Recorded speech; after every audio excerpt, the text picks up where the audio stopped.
बिस्मिल्लाहिर्रहमानिर्रहीम। उम्मीद करता हूँ तमाम दोस्त अहबाब बख़ैर व आफ़ियत होंगे।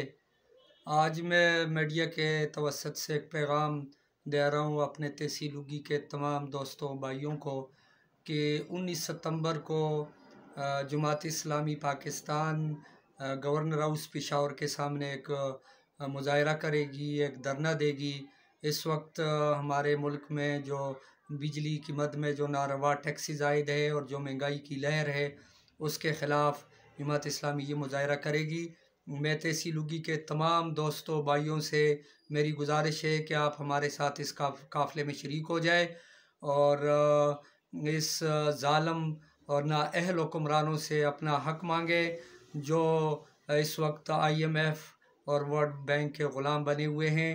और हमारे मुल्क पाकिस्तान, ये ख़ूबसूरत मुल्क जो ला इलाहा इल्लल्लाह के नाम पर हमने हासिल किया, इसकी बुनियादों को खोखला कर रहे हैं।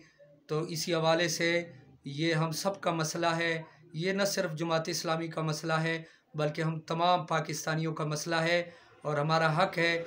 और इस मसले को हल करने के लिए और अपना हक मांगने के लिए मैं तहसीलुगी के तमाम दोस्तों भाइयों से मेरी गुजारिश है कि आप हमारे साथ इस काफ़िले में शरीक हो जाएं। इंशाअल्लाह 19 सितंबर को हम उगी से रवाना होंगे सुबह 8 बजे और उसके लिए हम गाड़ियों का इंतज़ाम कर रहे हैं। जो भाई दोस्त हमारे साथ इस काफ़िले में शरीक होना चाहे वो हमारे साथ रब्ता करें। अल्लाह ताला हम सब का हामी और नासर हो।